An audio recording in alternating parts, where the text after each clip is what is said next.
ఆ రోజున ఎంత దుర్మార్గ ప్రచారం చేశారు.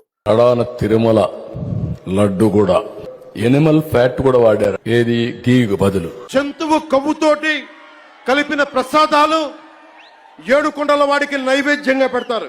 అదే ప్రసాదాలు అయోధ్య రాముడికి పంపిస్తారు. చివరికి సుప్రీంకోర్టు ఆపింది. నోరు మూసుకోండి, మీరు బయట మాట్లాడకండి, అసలు ముందు అదేందో తేలనివ్వండి. ఇప్పుడు ఏం తేల్చింది సిబిఐ? అదేమి లేదని తేల్చింది కదా. ఇందులో మరి నిజంగా జగనో లేకపోతే వాళ్ళ ప్రభుత్వం తప్పు చేస్తుంటే వాళ్ళందరి మీద కేసు పెట్టాలి సిబిఐ.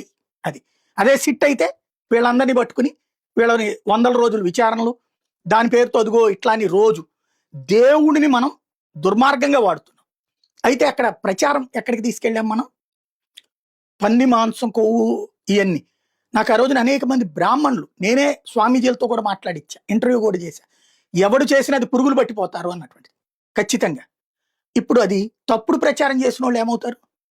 దేవుడి ప్రసాదం తినేవాళ్ళు అనేక మంది బ్రాహ్మణులు ప్రాయశ్చిత్త మంత్రం చేశారు, ప్రాయశ్చిత్త పూజలు చేశారు. నాకు తెలియకుండా నా జీవితంలో నేను లడ్డూ తిని ప్రసాదం అనుకుంటే ఇట్లా జరిగిందా అన్నటువంటి అంతమంది సెంటిమెంట్స్ని గాయపరిచారు. కానీ ఈ పంది కొవ్వు, ఆవు కొవ్వు, చేప నూనెలు అన్నటువంటి ప్రచారం ఎంత దుర్మార్గం. దాంతోపాటుగా రాజకీయాలకి దేవుణ్ణి వాడుకోవడం ఎంత దుర్మార్గం. నిజాయితీగా మాట్లాడుకుంటే